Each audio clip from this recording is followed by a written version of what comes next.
അൽഹംദുലില്ലാ അസ്സലാത്തു വസ്സലാമു അലാ റസൂലിഹിൽ അമീൻ വ അലാ ആലിഹി വസഹ്ബിഹി അജ്മഈൻ. അസ്സലാമു അലൈക്കും.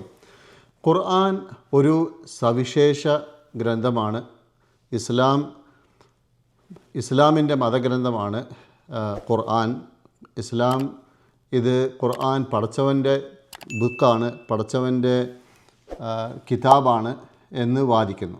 ഈ ഖുർആനിൽ 10 സവിശേഷതകളുണ്ട്. മറ്റ് മതഗ്രന്ഥങ്ങളെ അപേക്ഷിച്ച് ഇത് വളരെ വ്യത്യസ്തമാണ്. ഈ 10 കാര്യങ്ങളാണ് ഞാൻ ഇന്നിവിടെ പറയാൻ ഉദ്ദേശിക്കുന്നത് ഇൻഷാ അല്ലാഹ്. ഫസ്റ്റ് ഓഫ് ഓൾ, ഖുർആനിൻ്റെ അകത്ത് തന്നെ ഖുർആനിൻ്റെ ടെക്സ്റ്റ് ഏകദേശം 6500-6600 പരം ആയത്തുകൾ ഖുർആനിലുണ്ട്. വേഴ്സസ്, നമ്മൾ ഇംഗ്ലീഷിൽ വേഴ്സസ് എന്ന് പറയും, അറബിയിൽ അതിന് ആയത്ത് എന്ന് പറയും. ആയത്ത് എന്ന് പറയുന്നതാണ് അതിൻ്റെ ശരിയായ നോമൻക്ലേച്ചർ, പേര്. ആയത്ത് എന്ന് പറയുന്നത് അതൊരു വചനമല്ല. ആയത്തിൻ്റെ യഥാർത്ഥത്തിലുള്ള അറബിയുടെ ട്രാൻസ്ലേഷൻ പറയുകയാണെങ്കിൽ അതൊരു ദൃഷ്ടാന്തം എന്നാണ്. അപ്പോൾ ഖുർആനിൽ 6600 പരം ആയത്തുകളുണ്ട്. ഈ ആയത്തിനകത്ത് തന്നെ, ഖുർആൻ്റെ ടെക്സ്റ്റിനകത്ത് തന്നെ ഖുർആൻ്റെ പേര് ഖുർആനാണെന്ന് പറയുന്നു. ഖുർആനിൻ്റെ പേര്, ഈ പുസ്തകത്തിൻ്റെ പേര് അള്ളാഹ് കൊടുത്തിരിക്കുന്ന അതിൻ്റെ പേര് ഖുർആനാണെന്ന് ഖുർആനകത്ത് തന്നെ ടെക്സ്റ്റ് കാണാം. അവിടെ നമുക്ക് സൂറ യൂസുഫിൽ 12-ാമത്തെ സൂറ 3-ാമത്തെ ആയത്ത്, അതിനകത്ത് പടച്ചവൻ പറയുന്നു, നഹ്നു നഖുസ്സു അലൈക അഹ്സനൽ ഖസസി ബിമാ ഔഹൈന ഇലൈക ഹാദൽ ഖുർആന വ ഇൻ കുൻത മിൻ ഖബ്ലിഹി ലമിനൽ ഗാഫിലീൻ. ബിസ്മില്ലാഹിർ റഹ്മാനിർ റഹീം. അള്ളാഹ് പറയുന്നത്, നിനക്ക് അല്ലെങ്കിൽ താങ്കൾക്ക് ഈ ഖുർആൻ ബോധനം നൽകിയതിലൂടെ ഏറ്റവും മനോഹരമായ ചരിത്രം നാം താങ്കൾക്ക് വിവരിച്ചു തരുന്നു. തീർച്ചയായും ഇതിനു മുമ്പ് താങ്കൾ ഇതിനെക്കുറിച്ച് അശ്രദ്ധരിൽ പെട്ടവനായിരുന്നു. അതായത് ഈ കഥകൾ, യൂസുഫിൻ്റെ കഥകൾ ഒന്നും പ്രവാചകന് അറിയില്ലായിരുന്നു. അപ്പം ഖുർആനകത്ത് തന്നെ ഖുർആൻ്റെ പേര് ഖുർആൻ എന്ന് പടച്ചവൻ വിളിക്കുന്നു. ഓക്കെ, ഇത് നമ്മളൊരു കമ്പയർ ചെയ്യുകയാണെങ്കിൽ, നമ്മുടെ ബൈബിളിൻ്റെ കേസ് എടുക്കുകയാണെങ്കിൽ, ബൈബിളിൽ 66 പുസ്തകങ്ങളുണ്ട്. ഈ 66 പുസ്തകങ്ങളിൽ എവിടെയും ബൈബിള് എന്നുള്ള വചനം എവിടെയില്ല. ഈ 66 പുസ്തകങ്ങളിൽ ബൈബിൾ എന്നുള്ള വചനം ബൈബിളിനകത്തില്ല. ഓക്കെ, അതൊരു ഡിഫറൻസിയേഷൻ ഞാൻ പറഞ്ഞതാണ്. ഇതുപോലെ തന്നെ പല ഗ്രന്ഥങ്ങൾ എടുത്തു നോക്കിയാൽ ഇത് ഖുർആൻ്റെ ഒരു സവിശേഷതയാണ്.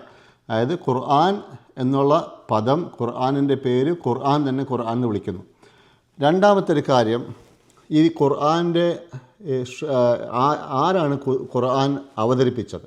ഇത് പ്രവാചകൻ മുഹമ്മദ് സല്ലല്ലാഹു അലൈഹി വസല്ലം എഴുതിയതാണോ, അതല്ല ഈ കോപ്പി അടിച്ചതാണോ? ഇത് പലരും പറയുന്നുണ്ടല്ലോ, ഖുർആൻ കോപ്പി അടിച്ചതാണ്, ബൈബിളിൽ നിന്ന് കോപ്പി അടിച്ചതാണ് എന്ന് പറയുന്നുണ്ട്. അപ്പോൾ ഈ പറയുന്ന ആൾക്കാർ അധികവും ഖുർആൻ വായിച്ചിട്ടില്ല, മനസ്സിലാക്കിയിട്ടില്ല, വായിക്കാൻ ശ്രമിച്ചിട്ടില്ല. എവിടെയെങ്കിലും ഒരുപക്ഷെ കേട്ട കാര്യമായിരിക്കും പറയുന്നത്. ഖുർആനകത്ത് അള്ളാഹ് പറയുന്ന 32-ാമത്തെ ചാപ്റ്റർ, അതായത് സൂറ 32, സജ്ദ എന്ന് പറയുന്ന സൂറക്കകത്ത് 2-ാമത്തെ വചനം പടച്ചവൻ പറയുകയാണ്, തൻസീലുൽ കിതാബി ലാ റൈബ ഫീഹി മിർ റബ്ബിൽ ആലമീൻ. ഈ ഗ്രന്ഥത്തിൻ്റെ അവതരണം സർവ്വലോക രക്ഷിതാവിങ്കൽ നിന്നാകുന്നു, ഇതിൽ യാതൊരു സംശയമില്ല. അതായത് ഖുർആൻ പറയാണ്, ഈ പുസ്തകം സർവ്വലോക രക്ഷിതാവിങ്കൽ നിന്നാകുന്നു, ഇതിൽ യാതൊരു സംശയവുമില്ല. ഇതേപോലെ തന്നെ ഈ പല ആയത്തുകൾ, ഞാൻ ഒരു ആയത്താണ് പറഞ്ഞത്, ഖുർആനിൽ പല ആയത്തുകളിലും ഇത് കാണാം. പടച്ചവൻ പറയുന്നത്, ഇത് ഞാനാണ് ഇതിനെ ഇറക്കിയത് എന്ന് എടുത്തെടുത്ത് പറയുന്നുണ്ട്. അപ്പോൾ ഖുർആനിൻ്റെ അകത്ത് തന്നെ ഖുർആൻ ആരാണ് ഓർഡർ ചെയ്തത്, ആരാണ് ഇറക്കിയത്, ആരാണ് ഖുർആൻ നമുക്ക് അയച്ചു തന്നത് എന്ന് ഖുർആൻ തന്നെ പറയുന്നു. ഖുർആൻ നമുക്ക് ഗസ് ചെയ്യാനോ അല്ലെങ്കിൽ നമുക്കിഷ്ടമുള്ള പിന്നെ ആരെങ്കിലും പേരിൽ കൊടുക്കാൻ, മുഹമ്മദ് നബി ഇറക്കിയതാണെന്നോ അങ്ങനെയൊന്നും യാതൊരു തരത്തിലുള്ള സംശയങ്ങളോ അതിനുള്ള ഒരു വഴിയും വെക്കാതെ തന്നെ പടച്ചവൻ പറയും, ഇത് ഞാനാണ് ഇറക്കിയത്, ഞാനാണ് അയച്ചത് എന്ന് പടച്ചവൻ പറയുന്നു. ഓക്കെ. 2, ഇത് ബൈബിളിനകത്തും ഇത് പറഞ്ഞ പോലെ ഈ അങ്ങനെ ഒരു വചനം ഇല്ല.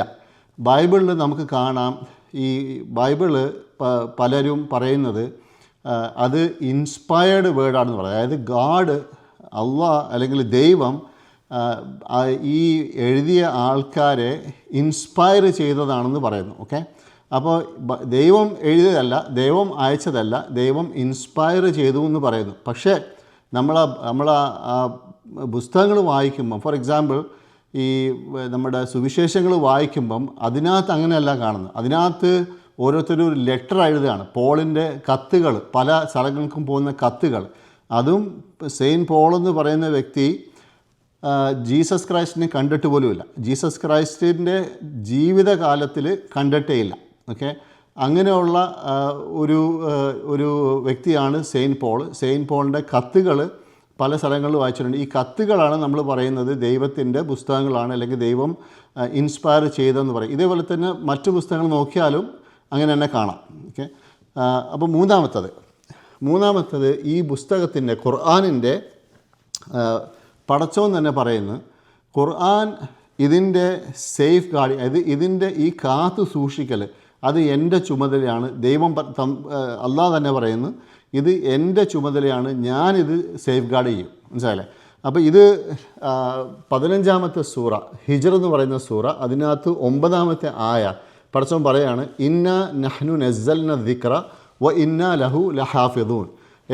തീർച്ചയായും നാം ആണ് ആ ഉത്ബോധനം അവതരിപ്പിച്ചത്, തീർച്ചയായും നാം അതിനെ കാത്തു സൂക്ഷിക്കുന്നതാണ്. ഇത് 15:9 പടച്ചോൻ പറയാണ്. അതായത് ഈ പുസ്തകം, ഈ ഖുർആൻ ഞാനാണ് അയച്ചത്, ഞാൻ തന്നെ ഇതിനെ കാത്തു സൂക്ഷിക്കും എന്ന് പടച്ചോൻ എടുത്ത് വാഗ്ദാനം ചെയ്തിരിക്കുന്നു. ഓക്കെ, ഇങ്ങനൊരു വാഗ്ദാനം മറ്റു പുസ്തകങ്ങളിൽ എവിടെയെങ്കിലും ഉണ്ടോ എന്നുള്ളത് നമ്മൾ തപ്പിപ്പിടിക്കണം. ഇത് ഖുർആൻ്റെ ഒരു സവിശേഷതയാണ്. അടുത്തത് ഈ 4-ാമത്തെ ഒരു കാര്യം. ഓക്കെ, ഖുർആൻ ഇറങ്ങിയത് അറബി ഭാഷയിലാണ്. ഓക്കെ, ആ ഭാഷ, ആ ഇറങ്ങിയ വാക്കുകൾ എങ്ങനെ ഇറങ്ങിയോ അതുപോലെ തന്നെ ഇപ്പോഴും അത് സേഫ് ഗാർഡഡാണ്. ഓക്കെ, പടച്ചോൻ പറഞ്ഞത് സേഫ് ഗാർഡ്, ഞാൻ സേഫ് ഗാർഡ് ചെയ്യും. അത് ആക്ച്വലി ഇൻ പ്രാക്ടിക്കൽ നമുക്ക് കാണാൻ സേഫ് ഗാർഡഡാണ്. കാര്യം ഇത് ഈ ഖുർആൻ എന്ന് പറയുന്ന പുസ്തകം മുസ്ലിങ്ങൾ 5 നേരം നിസ്കരിക്കുന്നുണ്ട്. 5 നേരം വീട്ടിലാണെങ്കിൽ വീട്ടിൽ, പള്ളിയിലാണെങ്കിൽ പള്ളിയിൽ 5 നേരം ഈ ദുനിയാവിൽ എല്ലായിടത്തും മുസ്ലിങ്ങൾ നിസ്കരിക്കുന്നുണ്ട്. ഈ നിസ്കാരത്തിലൊക്കെ നമ്മൾ ആ സെയിം ഖുർആനിൻ്റെ വചനങ്ങൾ പറഞ്ഞിട്ടാണ് നമ്മൾ നിസ്കരിക്കുന്നത്. ചില നിസ്കാരങ്ങൾ ഒച്ചത്തിൽ നിസ്കരിക്കും, ചില നിസ്കാരങ്ങൾ നമ്മൾ ഒച്ചയില്ലാതെ നിസ്കരിക്കും. പക്ഷേ എല്ലായിടത്തും ഖുർആൻ ഓതുന്നുണ്ട്. അപ്പോൾ എവിടെയെങ്കിലും ഖുർആനിൽ ഒരു ഇമാം, അതായത് മുമ്പിൽ നിൽക്കുന്ന ലീഡർ ഖുർആനിൽ എന്തെങ്കിലും ഒരു മിസ്റ്റേക്ക് സംഭവിച്ചാൽ, അറിയാതെയോ അറിഞ്ഞോ ചെറിയൊരു മിസ്റ്റേക്ക് അയാൾ ചെയ്താൽ ഇമ്മീഡിയറ്റ്ലി പുറകെയുള്ള ആൾക്കാർ അത് വിളിച്ച് പറയും, തെറ്റാണ്, അങ്ങനെയല്ല എന്ന് പറയും. ഇത് ലോകത്തിലെമ്പാടും, എനിക്കിവിടെ അമേരിക്കയിൽ ഒരു പള്ളിയിൽ പോയാൽ, അല്ലെങ്കിൽ ഞാൻ ചൈനയിൽ പള്ളിയിൽ പോയാൽ, അല്ലെങ്കിൽ ജപ്പാനിൽ പോയാൽ, റഷ്യയിൽ എല്ലായിടത്തും സെയിം റെസിറ്റേഷനാണ്. ആരെങ്കിലും ഒരു മിസ്റ്റേക്ക് വന്നാൽ അത് ഇമ്മീഡിയറ്റ്ലി എനിക്കത് ചൂണ്ടിക്കാണിക്കാൻ പറ്റും. അതാണ് ഖുർആൻ്റെ ഒരു മഹിമ, ഒരു സ്പെഷ്യാലിറ്റി. അത് ഇറങ്ങിയ എങ്ങനെയാണോ ഏത് വേർഡ്, ആ വേർഡ്സ് പോലും, അതായത് ഒരു വേർഡോ ഒരു വള്ളി പുള്ളി വ്യത്യാസമില്ലാതെ 1450 കൊല്ലം മുമ്പ് ഇറങ്ങിയ ഖുർആൻ ഇന്നും അതേപോലെ തന്നെ ഇൻടാക്റ്റാണ്. അടുത്തത് 5-ാമത്തത്, ഖുർആൻ ഈ സമയം പോയതനുസരിച്ചിട്ട് ഖുർആന് മാറ്റം വരുത്താൻ, ഇത് 4-ാമത്തെ പോയിൻ്റ് പറഞ്ഞതിന് അതുമായിട്ട് ബന്ധപ്പെട്ടതാണ്. ഇതും ഖുർആന് ഒരു വേർഷനില്ല.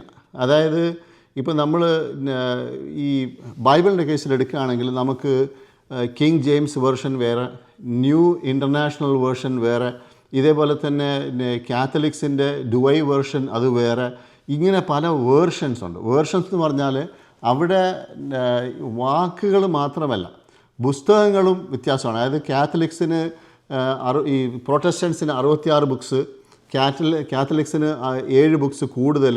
ഇപ്പം ഇങ്ങനെയുള്ള വ്യത്യാസങ്ങളുണ്ട്. മാത്രമല്ല ഓരോ വേർഷൻ എടുത്താലും അവിടെ ചില വേഴ്സസ് മിസ്സിങ് ആണ്. ഇവിടെ ഉള്ളത് അവിടെ ഇല്ല, അവിടെ ഉള്ളത് ഇവിടെ ഇല്ല.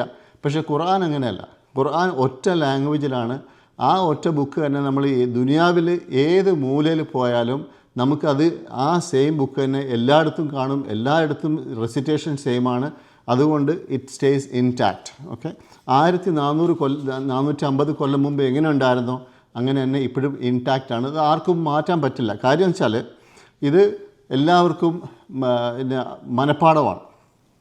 ഇനി ഖുർആൻ ഇറങ്ങിയത് 6ാമത്തെ പോയിൻ്റാണ്. ഓക്കെ, ഖുർആൻ ഇറങ്ങിയ ലാംഗ്വേജ്, അറബിക് എന്ന് പറയുന്ന ലാംഗ്വേജ്, അതൊരു ലൈവ് ലാംഗ്വേജാണ്. അതായത് 1450 കൊല്ലം മുമ്പ് അന്ന് അറബി സംസാരിക്കുന്ന ആൾക്കാർ സൗദി അറേബ്യ ആ ഭാഗത്ത്, അന്ന് സൗദി അറേബ്യ ആയിരുന്നില്ല, അന്ന് മക്ക, മദീന, ഹിജാസ് എന്ന് പറയുന്ന ആ ഏരിയക്ക് ഹിജാസ് എന്നാണ് പറഞ്ഞിരുന്നത്.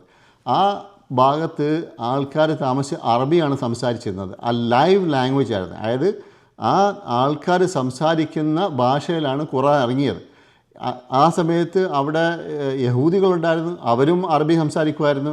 പിന്നെ പുറത്തു പോയാൽ, സിറിയ ഭാഗത്തൊക്കെ പോയാൽ റോമൻ സാമ്രാജ്യത്തിൻ്റെ തൊട്ട് പുറത്ത് കിടക്കുന്ന ആൾക്കാർ, സിറിയ, ജോർഡൻ ആ ഭാഗത്തൊക്കെ ക്രിസ്ത്യൻസ് ഉണ്ടായിരുന്നു, അവരും അറബി സംസാരിക്കുന്നുണ്ടായിരുന്നു. ആ അറബി, അതായത് ലൈവ് ലാംഗ്വേജിൽ ആണ് ഖുർആൻ ഇറങ്ങിയത്. മാത്രമല്ല ഇന്നും ആ അറബി, ഇന്നും ആ ലാംഗ്വേജ് ലൈവാണ്. ആ ലാംഗ്വേജ് വ്യാപകമായിട്ട് സംസാരിക്കുന്ന ലാംഗ്വേജാണ്. യഥാർത്ഥത്തിൽ ഖുർആൻ ഇറങ്ങിയിട്ട് ഖുർആനിൻ്റെ ഭാഷ, ഖുർആനിൻ്റെ ടെക്സ്റ്റ്, ഖുർആനിൻ്റെ കണ്ടൻറ്റ് അത് അറബി ഭാഷയുടെ ഗ്രാമറിനെ പിടിച്ചു നിർത്തി. അതായത് ഒരു പെഗ് പോലെ അറബി ഭാഷയുടെ ഗ്രാമറിന് ഒരു റെഫറൻസായി ഖുർആൻ, അത്രമാത്രം ഖുർആൻ അറബി ഭാഷയ്ക്കും സഹായം ചെയ്തു എന്നുള്ളതാണ്. അപ്പം ഞാൻ പറഞ്ഞു വരുന്നത്, ഖുർആൻ ലൈവ് ലാംഗ്വേജിലാണ് ഇറങ്ങിയത്. ഇന്നും ആ ലാംഗ്വേജ് മില്യൺസ് ഓഫ് ആൾക്കാർ, മുസ്ലിങ്ങളും ക്രിസ്ത്യാനികളും മേ ബി ജൂയിഷ് പീപ്പിളും അറബി സംസാരിക്കുന്ന ആൾക്കാരുണ്ട്, ഇന്നുമുണ്ട്. ആ ലൈവ് ലാംഗ്വേജിലാണ് ഖുർആൻ ഇറങ്ങിയിരിക്കുന്നത്.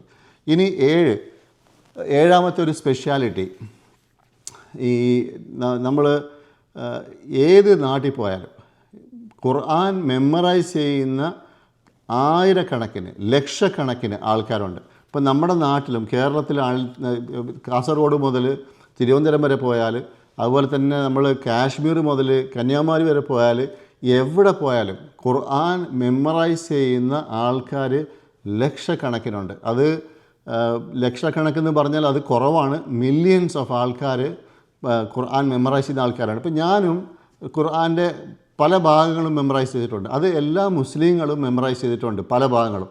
പക്ഷേ പലരും, ലക്ഷക്കണക്കിന് ആൾക്കാരും മൊത്തം cover to cover Quran memorise ചെയ്തിട്ടുണ്ട്. ഈ സംഭവം വേറെ ഒരു മതഗ്രന്ഥങ്ങൾക്കും ഇതിന് ക്ലെയിം ചെയ്യാൻ പറ്റത്തില്ല. ഇതുപോലുള്ള ഒരു സവിശേഷത, ഈ മെമ്മറൈസേഷൻ.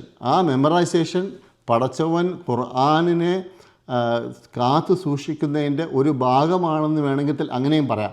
കാരണം ഒരാൾക്കും ഖുർആൻ തിരുത്താൻ പറ്റില്ല.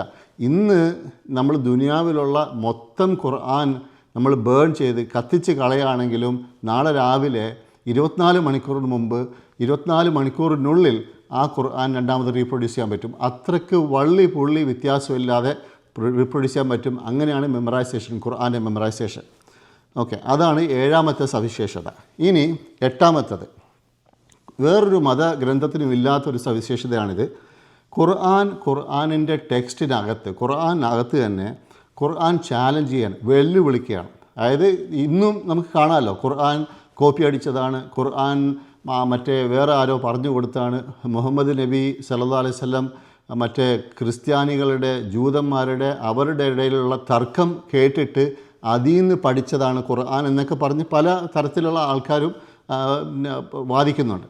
ഖുർആൻ പറയാണ്, ഖുർആൻ ചാലഞ്ച് ചെയ്യാണ്. ഖുർആൻ പറയാണ്, അത് സൂറ ബഖറയിൽ 2-ാമത്തെ സൂറ 23-ാമത്തെ വചനം. ഖുർആൻ പറയാണ് وإن كنتم في ريب مما نزلنا على عبدنا فأتوا بسورة من مثله وادعوا شهداءكم من دون الله إن كنتم صادقين. ഇത് 2:23. അത് പടച്ചവൻ പറയാണ്, നമ്മുടെ ദാസന് നാം അവതരിപ്പിച്ചു കൊടുത്തതിനെ, അതായത് വിശുദ്ധ ഖുർആനിനെ പറ്റി നിങ്ങൾ സംശയാലുക്കളാണെങ്കിൽ അതിൻ്റെ പോലുള്ള ഒരു അധ്യായമെങ്കിലും നിങ്ങൾ കൊണ്ടുവരിക. അത് അള്ളാഹുവിന് പുറമെ നിങ്ങൾക്കുള്ള സഹായികളെയും വിളിച്ചുകൊള്ളുക. നിങ്ങൾ സത്യവാന്മാരാണെങ്കിൽ അതാണല്ലോ വേണ്ടത് എന്ന് പടച്ചവൻ പറയും. അതായത് നിങ്ങൾക്ക് ഈ ഖുർആൻ പ്രവാചകൻ മുഹമ്മദ് ഉണ്ടാക്കിയെടുത്തതാണെന്നോ അല്ലെങ്കിൽ കോപ്പി അടിച്ചതാണെന്നോ അങ്ങനെ എന്തെങ്കിലും വാദം ഉണ്ടെന്നുണ്ടെങ്കിൽ നിങ്ങളൊരു കാര്യം ചെയ്യും, ഇതുപോലുള്ളൊരു ഗ്രന്ഥം ഇവിടെ പടച്ചവൻ പറയുന്നത് 2:23 പറയുന്നത് ഒരു അധ്യായമെങ്കിലും, ഒരു അധ്യായമെങ്കിലും നിങ്ങൾ കൊണ്ടുവരിക. ഇതുപോലെ തന്നെ വേറൊരു സൂറയിൽ പടച്ചവൻ പറയുകയാണ്, അതായത് നോക്കി ഇവിടെ 10 യൂനുസ് എന്ന് പറയുന്ന സൂറ 10:38 സൂറ 10:38 പറയാണ്, നമ്മുടെ ദാസന് നാം അവതരിപ്പിച്ചു കൊടുത്തതിനെ, അതായത് വിശുദ്ധ ഖുർആനിനെ പറ്റി നിങ്ങൾ സംശയാലുക്കളാണെങ്കിൽ അതിൻ്റേത് പോലുള്ള ഒരു അധ്യായങ്ങൾ നിങ്ങൾ കൊണ്ടുവരിക. അതിന് അള്ളാഹുവിന് പുറമെ നിങ്ങൾക്കുള്ള സഹായികളെയും വിളിച്ചുകൊള്ളുക നിങ്ങൾ സത്യവാന്മാരാണെങ്കിൽ. അതായത് പിന്നെയും പടച്ചവൻ പറയാണ്, ഇത് പലയിടത്തും കാണാം, ഒന്നിലധികം സ്ഥലത്ത് പടച്ചവൻ ഇതുപോലെ വെല്ലുവിളിക്കുന്നത്. നിങ്ങൾക്ക് ഇത് സംശയമാണെങ്കിൽ കൊണ്ടുപോവാ, വേറൊരു ബുക്ക് കൊണ്ടുപോവാ, വേറൊരു ചാപ്റ്റർ കൊണ്ടുപോവാ എന്ന് പടച്ചവൻ പറയുന്നത്. അപ്പോൾ ഇതുപോലുള്ളൊരു വെല്ലുവിളി വരണമെന്നുണ്ടെങ്കിൽ അത് ഇറക്കിയ പടച്ചവൻ അവന് അറിയാം ഇത് ഇമ്പോസിബിൾ ആണ്. അതായത് ഹ്യൂമൻ കേപ്പബിലിറ്റീസിന് പുറത്താണ് ഖുർആനിൻ്റെ ടെക്സ്റ്റ്, ഖുർആനിൻ്റെ കമ്പൈലേഷൻ. ഇനി അടുത്തത് 9ാമത്തത് ഖുർആനിൻ്റെ സവിശേഷതയായിട്ട് നമുക്ക് കാണാമെന്നൊരു കാര്യം, ഖുർആൻ 23 കൊല്ലം കൊണ്ടാണ് ഖുർആൻ ഇറങ്ങിയത്. അതായത് 23 കൊല്ലത്തെ കാലാവധി. അത് പ്രവാചകൻ സല്ലല്ലാഹു അലൈഹി വസല്ലം, മുഹമ്മദ് നബി സല്ലല്ലാഹു അലൈഹി വസല്ലം പ്രവാചക പട്ടം കിട്ടി മരണമടയുന്നത് വരെ, വഫാത്താകുന്നത് വരെയുള്ള 23 കൊല്ലത്തെ സമയത്തിനുള്ളിലാണ് ഖുർആൻ പല ഘട്ടങ്ങളിലും പല സ്ഥലത്തും പല ഘട്ടങ്ങളിലും വെച്ചിട്ടാണ് ഖുർആൻ അവതരിച്ചിരിക്കുന്നത്. പക്ഷേ ഒരു വളരെ വിചിത്രമായ ഒരു സംഭവം എന്ന് വെച്ചാൽ, ഒരു കാര്യം വെച്ചാൽ, ഈ 23 കൊല്ലത്തിനിടയിൽ റിവീൽ ചെയ്തതാണെങ്കിലും അതിനകത്ത് കോൺട്രഡിക്ഷൻ ഇല്ല. ഇത് ലോകത്തിൽ നമ്മൾ വേറെ എന്തെങ്കിലും ഈ ഭൗതികമായ പുസ്തകങ്ങൾ, ദൈവികമല്ലാത്ത ഒരു പുസ്തകമായിരുന്നെങ്കിൽ കോൺട്രഡിക്ഷൻ നമുക്ക് കാണാം, പല കോൺട്രഡിക്ഷനും കാണാൻ പറ്റും. ഇത് നമുക്ക് മറ്റ് പല മതഗ്രന്ഥങ്ങളിലും കോൺട്രഡിക്ഷൻ തീർച്ചയായിട്ടും നമ്മൾ കാണുന്നുണ്ട്, അത് അതിനകത്തുണ്ട് താനും. ഇവിടെ ഖുർആൻ എടുത്ത് പറയുകയാണ്, 4ാമത്തെ സൂറയിൽ പടച്ചവൻ എടുത്ത് പറയുകയാണ്, അതായത് സൂറ നിസ, വിമൻ എന്നാണ് സൂറയുടെ പേര്. അതിനകത്ത് 82ാമത്തെ വചനം പടച്ചവൻ പറയാണ്, അഫല യതദബ്ബറൂനൽ ഖുർആൻ വലൗ കാന മിൻ ഇൻദി ഗൈരില്ലാഹി ലവജദു ഫീഹി ഇഖ്തിലാഫൻ കസീറ. അവർ ഖുർആനെ പറ്റി ചിന്തിക്കുന്നില്ലേ? അത് അള്ളാഹു അല്ലാത്തവരുടെ പക്കൽ നിന്നുള്ളതായിരുന്നെങ്കിൽ അവർ അതിൽ ധാരാളം വൈരുദ്ധ്യം കണ്ടെത്തുമായിരുന്നു. അതായത് ഖുർആൻ ഇവിടെ നമുക്കൊരു ചാലഞ്ച് ചെയ്യുകയാണ്, നിങ്ങൾ ഈ ഖുർആൻ പടച്ചവൻ്റെ ഭാഗത്തു നിന്നല്ല എന്ന് നിങ്ങൾ പറയുന്നുണ്ടെങ്കിൽ, അങ്ങനെ വാദിക്കുന്നുണ്ടെങ്കിൽ ശരി, നിങ്ങളൊരു കാര്യം ഇതിനകത്ത് വൈരുദ്ധ്യം കണ്ടുപിടിക്കുക. ഇതിപ്പം ഒരാൾ ഒരു ദിവസം കൊണ്ട്, 2 ദിവസം കൊണ്ട്, 1 മാസം കൊണ്ട്, 2 മാസം കൊണ്ട് എഴുതിയ പുസ്തകമല്ല. ഇത് 23 കൊല്ലത്തിനിടയിൽ ഇറങ്ങിയിരിക്കുന്ന പുസ്തകമാണ്. അപ്പോൾ ഇതിനകത്ത് വളരെയധികം വൈരുദ്ധ്യങ്ങൾ വരാനുള്ള ചാൻസസ് ഉണ്ടായിരുന്നേനെ. കാര്യം ഈ 23 കൊല്ലം എന്ന് പറയുമ്പോൾ ഒരാളുടെ മാനസിക അവസ്ഥ, അതായത് മെച്യൂരിറ്റി വ്യത്യാസം വരും, മുകളിലോട്ടും പോകാം താഴോട്ടും പോകാം, പല കാര്യങ്ങളും സംഭവിക്കാം. അപ്പോൾ ഒരു ഹ്യൂമൻ ബീയിങ്, ഒരു മനുഷ്യൻ എഴുതിയ പുസ്തകമാണെന്നുണ്ടെങ്കിൽ തീർച്ചയായിട്ടും ഇതിനകത്ത് വൈരുദ്ധ്യങ്ങൾ വന്നേനെ. ഇന്നലെ പറഞ്ഞ, അല്ലെങ്കിൽ 10 വർഷം മുമ്പിൽ പറഞ്ഞ, 20 വർഷം മുമ്പ് പറഞ്ഞ കാര്യങ്ങൾ 23 വർഷം മുമ്പ് പറഞ്ഞ കാര്യം ആയിരിക്കണമെന്നില്ല. പിന്നെ എൻഡ് ഓഫ് ദി ടൈം 23 വർഷം കഴിഞ്ഞിട്ട് പറയുന്നത്. അപ്പം പടച്ചവൻ പറയാണ്, ഇത് നിങ്ങൾക്ക് സംശയം ഉണ്ടെങ്കിൽ അവർ ഖുർആനെ പറ്റി ചിന്തിക്കുന്നില്ലേ? പടച്ചവൻ ചോദിക്കുകയാണ്, നിങ്ങൾ ചിന്തിക്കുന്നില്ലേ? അത് അള്ളാഹു അല്ലാത്തവരുടെ പക്കൽ നിന്നുള്ളതായിരുന്നെങ്കിൽ അവരതിൽ ധാരാളം വൈരുദ്ധ്യം കണ്ടെത്തുമായിരുന്നു. ഇതൊരു ചാലഞ്ചാണ് നമുക്ക് നമ്മുടെ മുമ്പിൽ വെച്ചിരിക്കാൻ പടച്ചവൻ. അത് വൈരുദ്ധ്യം കണ്ടുപിടിക്കുക എന്ന് പറയുകയാണ്. അപ്പം കണ്ടുപിടിക്കാൻ സാധിച്ചില്ല എന്നുണ്ടെങ്കിൽ ദെൻ അഡ്മിറ്റ് ചെയ്യുക, ഇത് പടച്ചവൻ്റെ ഭാഗത്തുനിന്നുള്ളതാണെന്ന് നമ്മൾ അഡ്മിറ്റ് ചെയ്യുക. ഇത് 10ാമത്തത് ലാസ്റ്റ് പോയിൻ്റ് ഞാനിവിടെ പറയുന്നത്, സ്പെഷ്യാലിറ്റി, ഖുർആൻ്റെ സ്പെഷ്യാലിറ്റി ആയിട്ട് ഖുർആൻ പ്രവാചകൻ സല്ലല്ലാഹു അലൈഹി വസല്ലമയുടെ സമയത്ത് 23 കൊല്ലത്തെ ആ പ്രവാചകൻ ആയിട്ട് ജീവിച്ചിരുന്ന സമയത്താണ് ആ ഖുർആൻ ഇറങ്ങിയത്. എന്നിട്ട് പ്രവാചകൻ മരണപ്പെട്ട് വിതിൻ ഫ്യൂ ഇയേഴ്സ്, അതായത് പ്രവാചകൻ്റെ കൂടെ ജീവിച്ചിരുന്ന എല്ലാ കാര്യങ്ങൾക്കും കൂടെ ഉണ്ടായിരുന്ന അബൂബക്കർ സിദ്ദീഖ് റളിയല്ലാഹു അൻഹു അദ്ദേഹത്തിൻ്റെ സമയത്ത് തന്നെ ഖുർആൻ ഒരു ബുക്കിൻ്റെ രൂപത്തിൽ കൊണ്ടുവന്നു. എന്നിട്ട് ഖുർആൻ അത് ഉസ്മാൻ മൂന്നാമത്തെ ഖലീഫ ഉസ്മാൻ റളിയല്ലാഹുവിൻ്റെ സമയത്ത് അത് സ്റ്റാൻഡർഡൈസ് ചെയ്തു. അതായത് എല്ലായിടത്തും ഒരേപോലെയുള്ള റെസിറ്റേഷൻ സ്റ്റാൻഡർഡൈസ് ചെയ്തു. ഇതെല്ലാം നടക്കുന്നത് within A period of 20 to 30 years.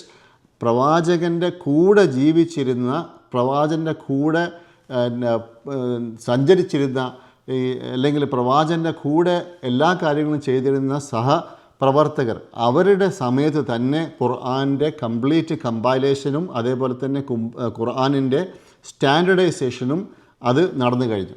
ഇതും മറ്റ് പല മതഗ്രന്ഥങ്ങളെ നമ്മൾ കമ്പയർ ചെയ്ത് നോക്കുകയാണെന്നുണ്ടെങ്കിൽ അതിൽ വർഷങ്ങൾക്ക് ശേഷമാണ് ഇപ്പം നമ്മൾ ബൈബിളിൻ്റെ കേസ് എടുക്കുകയാണെങ്കിൽ, ഒരു കമ്പാരിസൺ എടുക്കുകയാണെങ്കിൽ, ഈ ബൈബിള് നമുക്ക് ഒറിജിനൽ ടെക്സ്റ്റ് എവിടെ അവൈലബിൾ അല്ല.